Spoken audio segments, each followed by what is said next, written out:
Okay, hello everybody. Welcome to another episode of Your Spiritual Journey.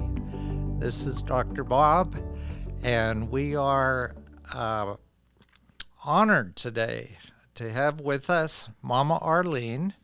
She just turned 92, so she's our oldest guest to date, and boy, does she have an interesting story to tell. She's coming to us from Rwanda, where she ended up living, but her journey began in the 1930s back in Williamsport, PA. I became aware of Mama Arlene's work in Rwanda through her daughter, who was a member of our Rotary Club. And as we learned about what she was doing in Rwanda, our Rotary Club began to sponsor some projects there. It began with a water project to pump water up the mountain to where her school and orphanage was. It expanded into helping to support the school, to purchase solar panels, and a few other projects that supported the sewing center that she had started. My wife and I actually led a mission trip from our church back in 2016 to visit her for a week. And then my wife and I went back and stayed for 7 months. So we've enjoyed a lot of time with Mama Arlene, and I'm sure you will too.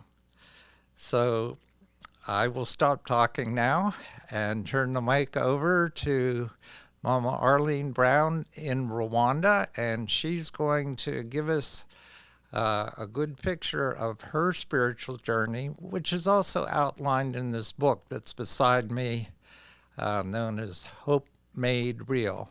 And you'll be able to find information about that and about her on our website. But we'll talk about that at the end of this discussion. So Arlene, the mic is all yours. Oh my goodness. I'm not sure exactly where I should start or what you really want to know. I am, as you said, 92 years old, and my memory is quite good. Not as good as I would like it to be, but I am just blessed to be here. Urukundo started as just a home for little girls. And I simply came to Rwanda to see if I couldn't help some of the children that I had met when I was in Uvira, which is now Congo, right after the genocide, and when the Rwandan people were still in the Goma area. I worked during that genocide with children who had lost their families or whose families had lost them. I worked very hard at that time and was quite shocked when, after a long period of time, I discovered that the people who I was working with were not the victims of the genocide, but I worked with children, and children are never the perpetrators, they are the victim. It doesn't matter who is at fault or who isn't. Children suffer when adults go to war. And so I do not regret having been there in Goma and working with those children. Would I do it again? Probably. I'm not the smartest kid on the block. And those kids are still important to me. They would now be young adults. And I have not had contact with them for a very long time. But I'm praying that they are all okay and still moving forward.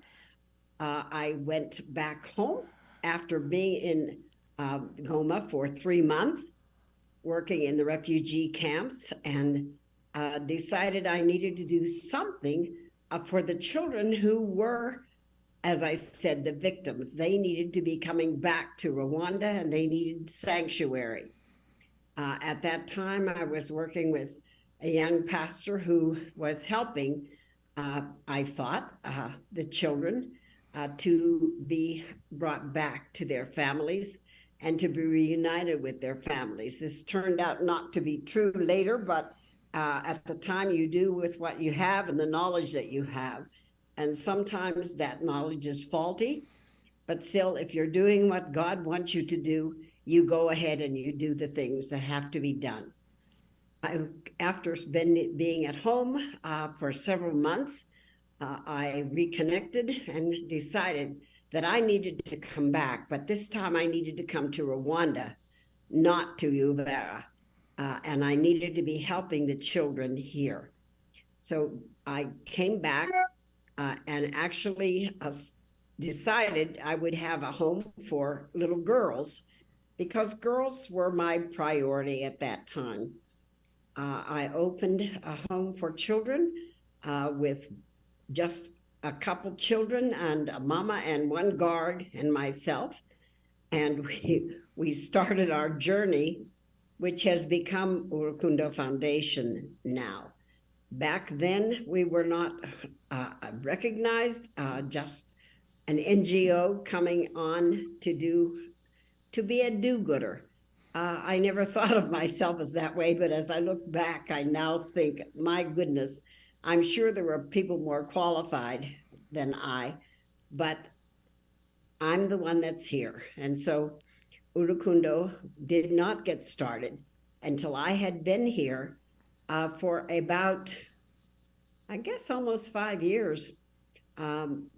We had little girls, and those little girls, according to me, at 70 years of age, had to be at least 7 years old, potty trained, going to school, and I would take care of them during the daytime and take care of them at night, and they would go to school during the day.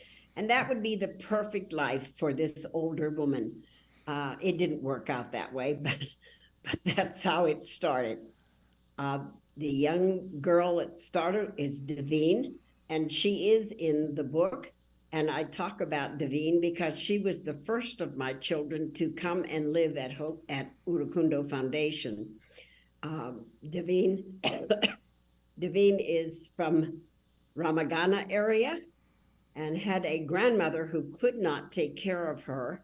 And so the grandmother asked that we would take care of Devine, and Devine came to live with us. Now, Devine has since graduated from university and is now internshipping in Germany. So many things have happened during the years since Devine entered our home. We started out, as I said, with only girls. And in a short time, 1 year, boys came into our home. Did you know boys are children?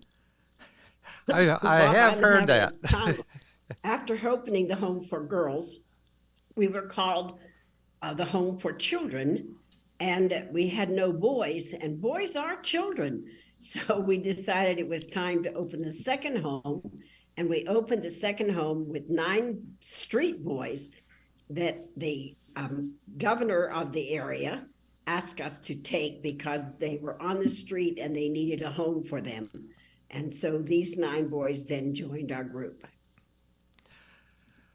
Okay, before you go on, what I would like to do is, as you said, your memory is pretty good, is to back you up to your childhood and to talk about your religious upbringing and your experiences that led you to what seems to be a calling to do this kind of mission work overseas, especially in Africa, which I'm sure was close to being unheard of at the time as a woman going over there on your own. So if you would, can you take us back to your childhood and talk about what it was like in the 30s and 40s and what your religious upbringing was about? Sure, I'll do that. I came from a very religious family, and I use that word very loosely because I'm not a very religious person if you're looking at organized religion. I believe that there is a Christ and that he is my savior and he is here to save others. But in my home as a young girl, I was raised to believe that only that particular group were going to heaven and there was no place for anybody else. And my difficulty was in knowing that the people who I was meeting, especially when I was going to school, my mom believed very strongly, and she only believed in one Bible, and that was the King James Version, because the King James Version was not a version, it was the original. Now, I don't know if mom didn't realize that the Bible didn't start out written in English, but that was what I was brought up on. And she believed that you took the scripture literally, that there was no place for any, and women were not permitted to work in the church, to speak in the church. There was no music in the church. The communion was one bread and one wine. I mean, it was just something I found very hard to live with, because I had friends that I met going to school whose parents were just the most wonderful people. And they believed that everybody had the right to a God and not just one group. And so it was difficult. And as I moved forward, I began to question, how could it be that all of these people were doing good things and the ones who were sitting in my church were doing nothing, and they were going to heaven, and the rest of them weren't going to heaven because they weren't in the right church with the right name. As I got older and married, I began to say, something is not right about this business. Somehow there's got to be a different way of believing in God, of serving God and serving people without staying in your own little locale and only associating with the people that go to church with you. The Bible didn't teach us to take care of the saved. It taught us to reach out to those who weren't and to help them find the Lord. And so this is one of the reasons I went into the United Methodist Church, because at that time I had been experimenting, going to different places, and it simply said, come as you are, God loves you as who you are. And so I became a United Methodist because it fit better with how I felt about religion. Now, coming here, I have a worship service here that I'm very pleased with. We are simply Christians serving the Lord. We do not have a denomination. We do not have any other name. And this is where I believe that religion belongs. And at 92 years old, I'm very glad. you're welcome to be whoever you are as you are.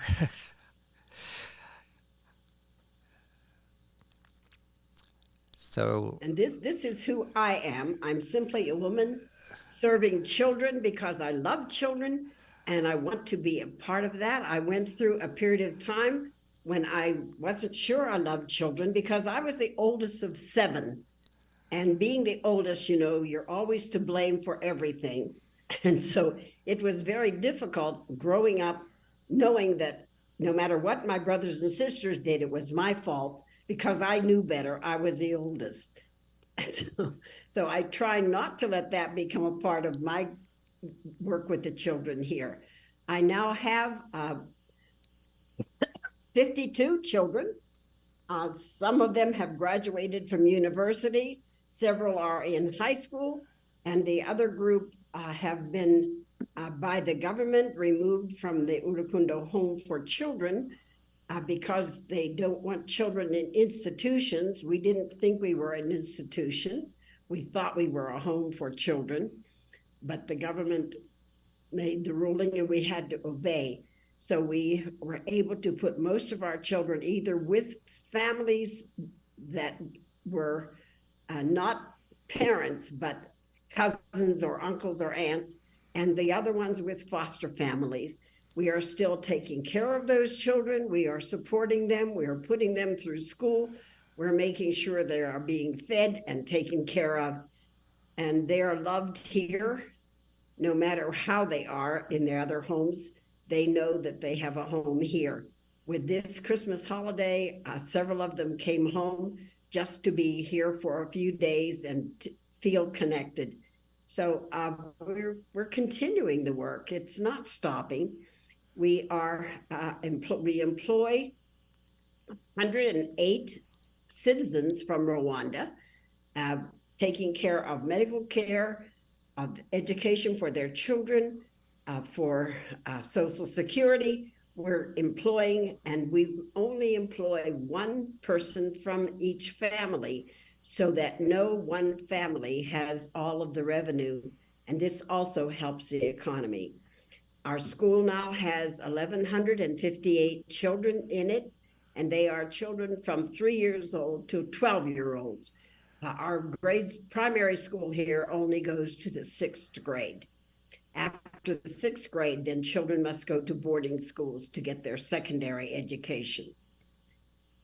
And from there, like I said, we have graduated from university. You've talked a lot about the children that you've worked with there in Rwanda, but I understand that you have some children and grandchildren and great-grandchildren of your own back here in the States. Well, I have 5 children. I have 18 grandchildren.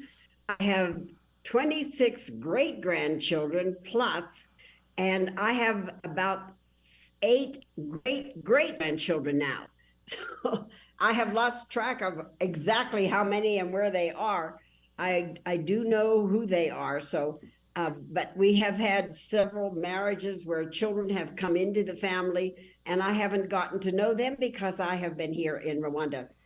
But I do have a very large family at home in America, and I'm very proud of them. I get home to some weddings and some not, and so I just I'm very blessed to have all the children in America and here in Rwanda.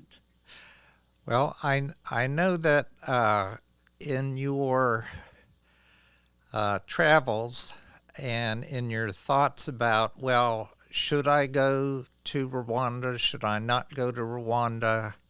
After you went and came back, then you had to wrestle with going back again, and did you want to go and did you not want to go again?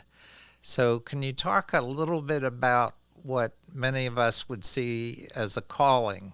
What called you to go originally, and what called you to go back again?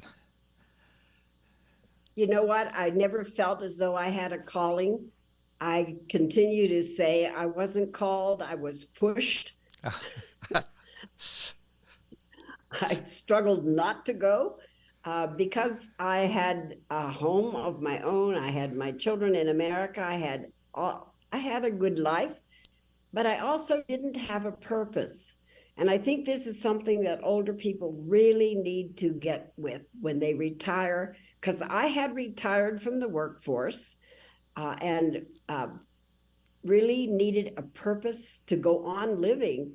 And I didn't fit well with the old senior citizen groups and all of that. It just wasn't for me. And I said, I prayed about it. I had read in the newspaper about the fact that the United Methodist Church were working with people in Goma, Zaire at the time, okay? And they needed help with children. But I was not the least bit interested. I had enough children already in America. So my daughter was at Bucknell University with a mission school and was being the coordinator for it and asked me to join her there. And I thought, well, why not? I don't have anything I really have to be doing. And so I went there and was not happy at all. I had read the article about the children's village needing in Zaire needing volunteers, but this was something way beyond what I would ever think to do.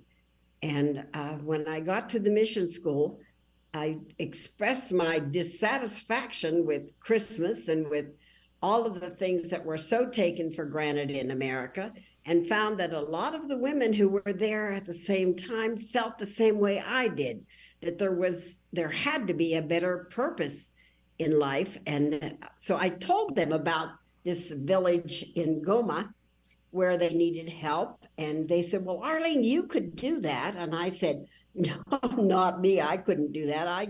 You know what? I'm too important here in America. The church depends on me. All my committees depend on me. My kids depend on me. All of these things. And then I began to realize that I wasn't that essential, that either I had raised the kids properly and they could take care of themselves, or I needed to step away and let them work it out for themselves so they could take care of it.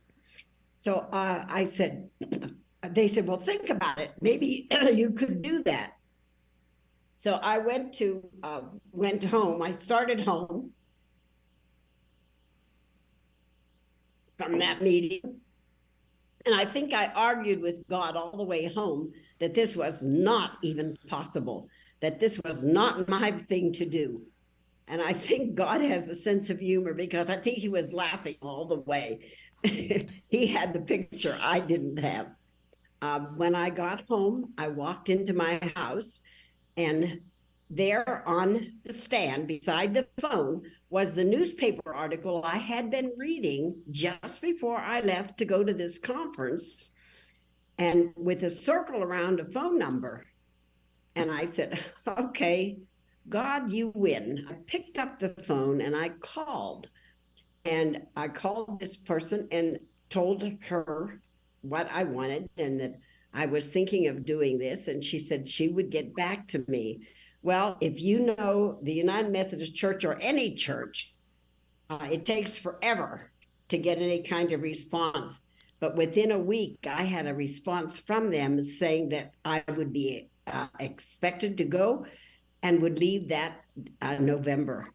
I was in total shock because I really didn't think it would go anywhere. So all of this was happening without my control. It's amazing when you discover that you aren't the one in control, because I had always been the person in control. And my friend Martha had said to me, Arlene, you certainly are the matriarch of your family. And I thought, well, I don't want to be a matriarch. The matriarch is a bossy old woman. I don't want to be a bossy old woman. So I thought, okay. And I went ahead, signed all the papers, signed up to go.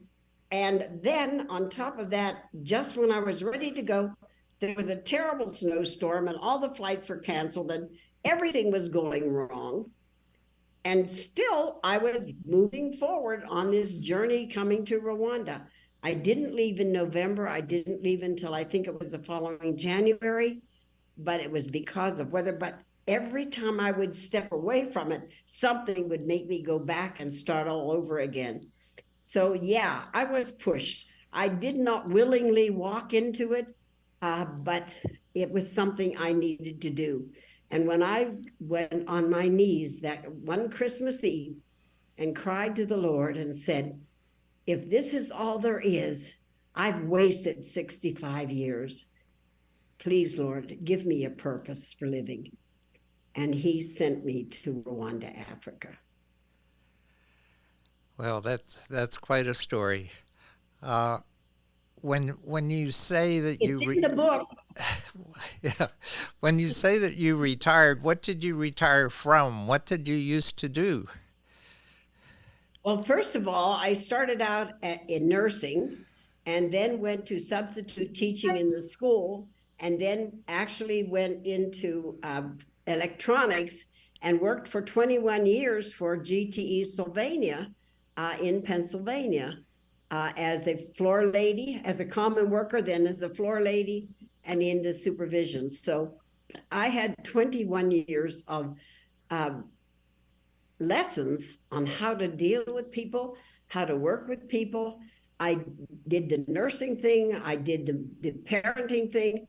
I was being trained from the time I was born to come to Rwanda, because in 1930, of course, there were outside toilets and no roads and no cars and very few cars and no phones, no television. So I was prepared to come to a third world country where all of these things were still in process. So I have grown up again with the same things that I did from my childhood. So none of this is new to you. Is that what you're saying? I beg your pardon? None of this is new to you. All your experiences No, from it isn't new to Rwanda. me. I had already done it all. I said, kids coming here today are at a disadvantage because they have phones, they have television, they have all the electricity and water and all the good things. So they've never done without. But I had already gone through all of that just to repeat it a second time.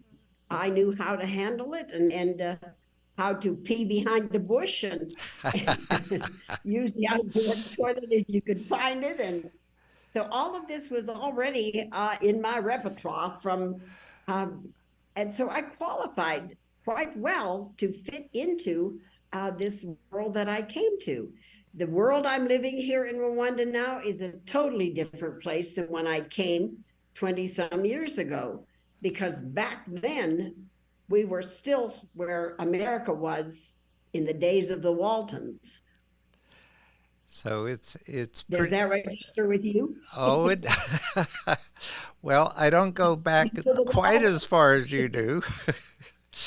But I did grow up with an outhouse in the backyard, so I at least knew I knew how to use one of those.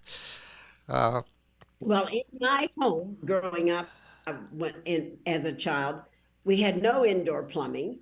There was, all of the kids kind of joined in. We had one bedroom for the boys and one bedroom for the girls, and all five of us girls slept in the same bed.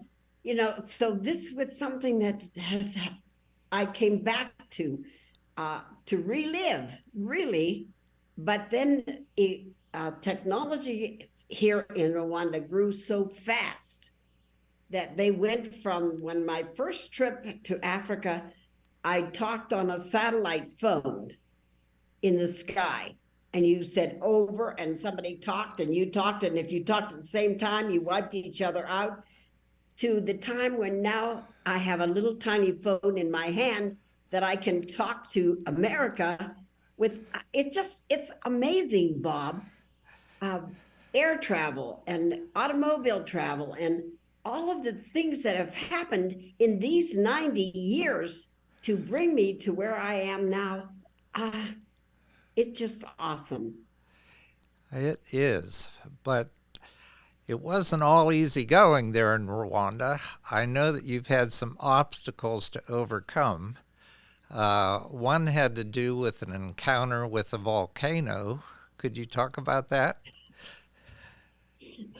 The volcano was I first met the volcano when I was in Goma in 96. Okay. The John Logan, who was then in charge of the world travels of everybody, said the volcano hasn't erupted in 30 years, and it usually erupts about every 30 years. He said, if it's a big eruption, go out in the yard. It's the most beautiful fireworks you've ever seen. But if it's a big one, you have 20 minutes to run. And the group of us, there were about 30 of us, so we said, run where? And he said, well, don't run to Lake Kivu, because that's where the volcano lava is going, and the lake will boil and you will cook. But he said, don't let that bother you. you won't have time to cook. There's enough methane gas there that it will kill you before you have time to cook. So we went back home from that thinking, what in the world, and never thinking the volcano would do anything. This was in 96, okay? The volcano waited for me to come back until 2002 to actually erupt. And I was in the middle of that in Goma, right next to where the volcano, the lava was flowing. We ran for our lives. I said, now I know what a refugee feels like when you're running and there's no place to run to, because there wasn't a safe place.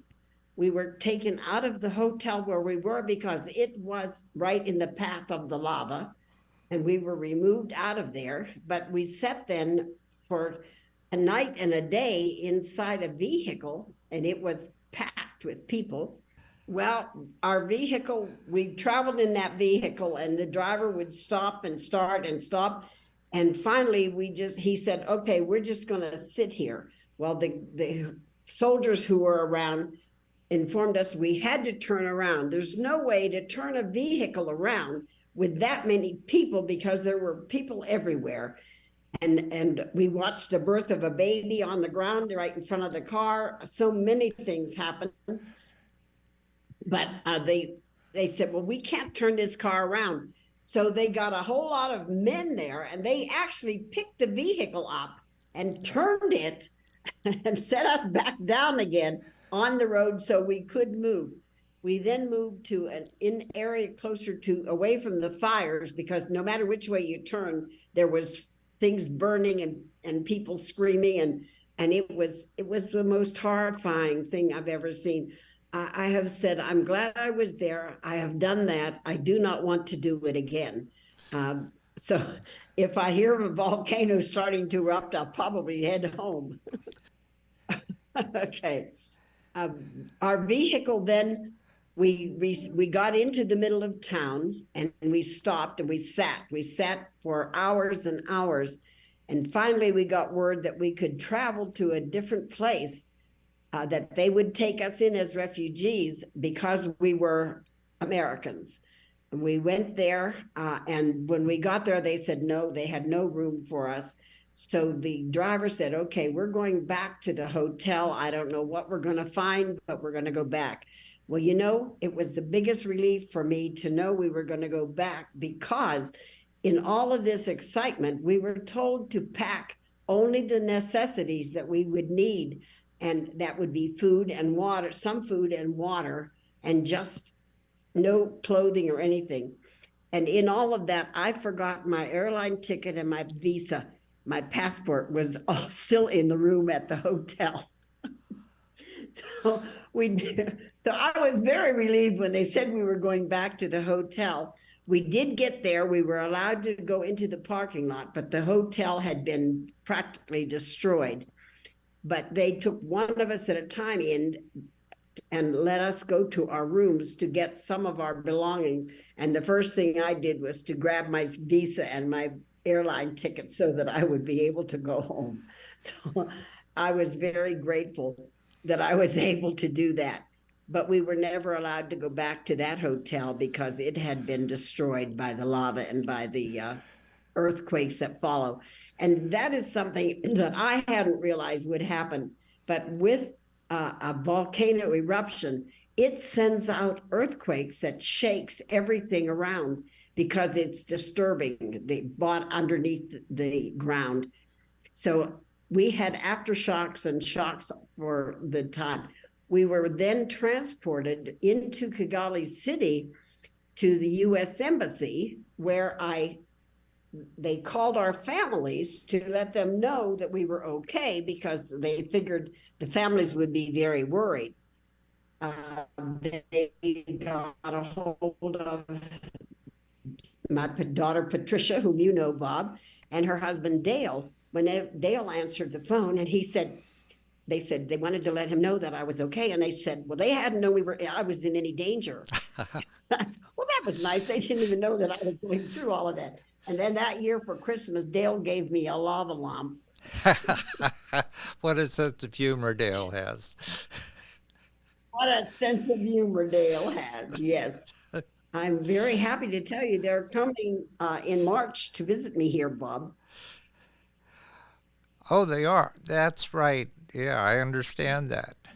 Well, I'm going to come visit you in 2024 and bring a group from my That's church. what I have on my calendar. Yeah, so just let me know what good dates might work for you.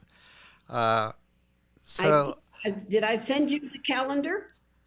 no, you didn't. But I uh, think I did, Bob. You better check your junk mail. okay, I'll take a look. We want you to know that Arlene, in her decision making process, has left so much up to just faith and acceptance of whatever comes her way, knowing that whatever it is, she's equipped to deal with it.